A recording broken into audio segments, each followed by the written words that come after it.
तो सौनकादिक ऋषियों ने पूछा और सूत जी महाराज उन्हें उत्तर दे रहे हैं कि हमारा जीवन कैसा है महाराज, काल के मुख का ग्रास बना हुआ है, पता नहीं, हमने बताया ना कब ये प्राण पखेरु उड़ जाए कोई नहीं जानता, ये श्वास रूपी जो दीपक है कब बुझ जाए। कहा जाता है ना जिस प्रकार दिए में तेल खत्म हो जाए तो बाती फिर जल नहीं सकती है, वो बुझ ही जाएगी, उसी प्रकार इस देह रूपी दिए में ये श्वास रूपी तेल खत्म होते ही ये प्राण रूपी दीपक बुझ जाता है अपने आप ही।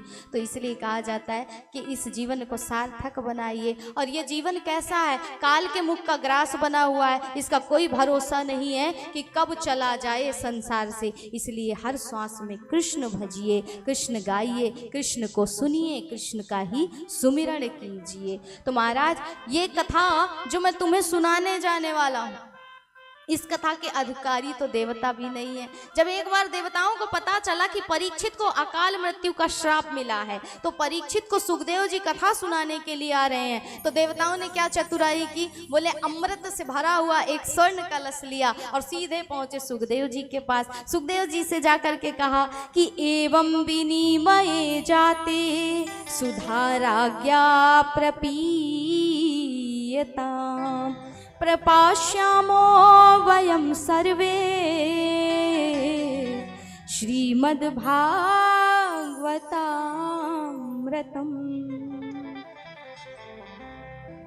महाराज किस कारण से आए हो, क्यों आए हो? देवताओं की चतुराई को सुखदेव जी समझ गए और सुखदेव जी ने कहा कि किस कारण से आए हो, क्यों आए हो? देवताओं ने कहा कि देखिए महाराज, आपके जो यजमान हैं इनको अकाल मृत्यु का श्राप लगा है, 7 दिन में तक्षक सर्प डसेगा, इनकी मृत्यु हो जाएगी।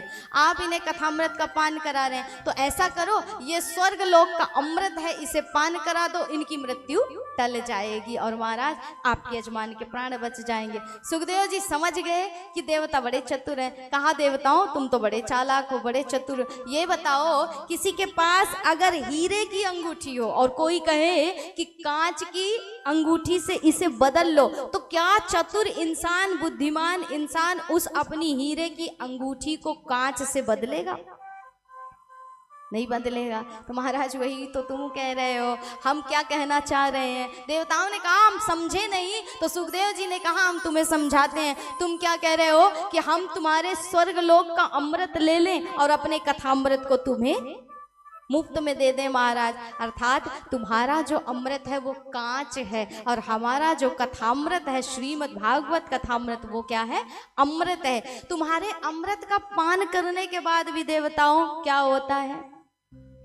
पुनरापि जन्मम् पुनरापि मरणम् पुनरापि जन्मम् पुनरापि मरणम् पुनरापि जननी जठरे शयनम् पुनरापि जननी जठरे शयनम् पुनरापि जननी जठरे शयनम् पुनरापि जननी जठरे शयनम्।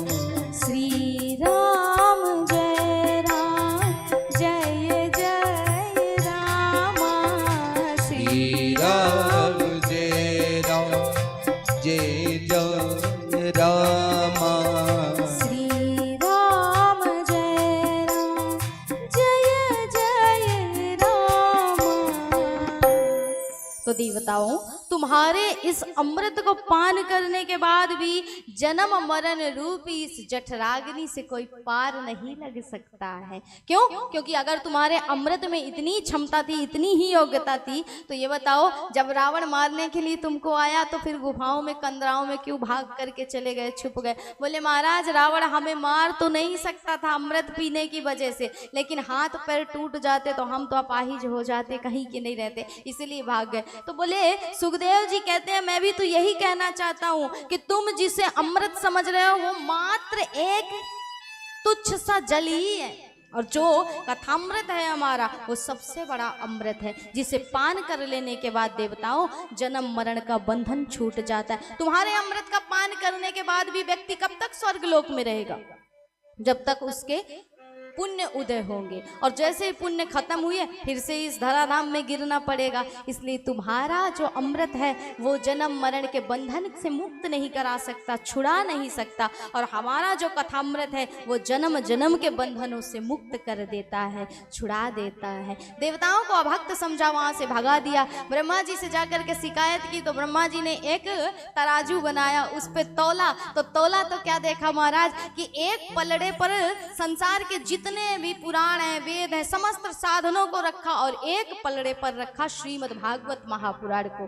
तो श्रीमद् भागवत महापुराण का जो पलड़ा था वो नीचे हो गया और समस्त साधन ऊपर उठ गए। तो कहा जिसमें अहंकार नहीं हो, जिसमें विनम्रता हो, जिसमें सहनशीलता हो, जिसमें त्याग हो, जिसमें संस्कार हो, वही तो नीचे झुकता है, बाकी अहंकारी तो खड़ा रहता है महाराज।